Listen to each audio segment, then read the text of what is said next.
Hello again, my friends. A miserable day out there. Well, the day is fine. They say any day above ground is good, but the weather's not very good. Beginning of autumn for us. Our theme this month is different perspectives. I think that's what it is.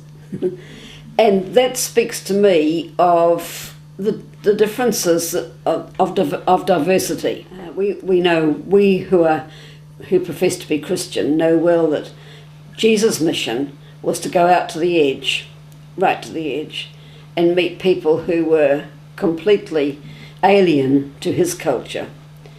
Culture, as I understand it, tends to see difference as bad. So the challenge to us who are Christians is to see everybody and all peoples as good, as intrinsically good. Quite a challenge, don't you think? It is for me anyway. Father Tony Gittins, in one of his writings, says that every night before God goes to bed, he says, "Boy, that was a good day." And he is talking about God being respectful of the diversity, the differences he's made. So I guess the challenge to me, to all of us, is to stop looking in the mirror for the image of God. Because by looking in the mirror, I will see only my image of God, not the image of God in you and you and you and everybody else in the world. Because God made difference, made diversity, therefore we find God in diversity. Seems pretty obvious, but also scary, don't you think? I do anyway. Recently, in this complex where I live, a staff member who was working with dementia patients went home from work and dropped dead in her own home. And that was a terrible shock, both to her family and also to her colleagues. Turns out she was of a Pacific Island nationality. So I was asked to put together a remembrance service for her with the staff.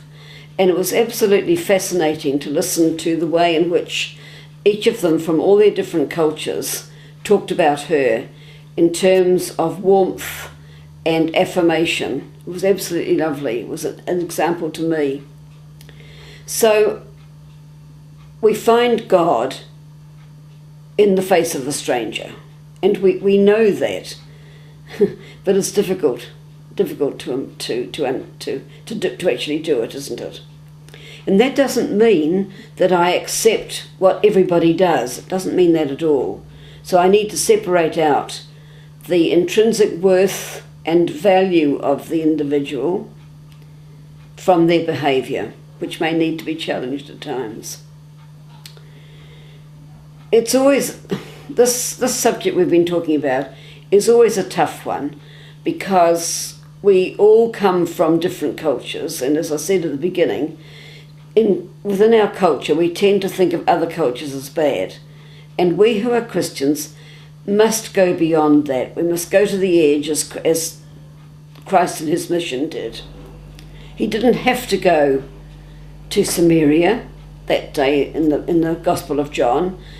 Geographically, he didn't have to go to Samaria. He had to go to Samaria to meet the woman at the well, because he had a sense that the Samaritans were desperately needing to be healed.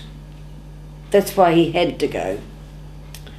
So, to conclude our short minutes together this time, I think a lovely quote that comes to my mind is from Dorothy Day, who said, "We love God only as much as we love the people we love the least. We love God only as much as we love the people, the person we love the least." I'll leave you with that. Go well, and God bless.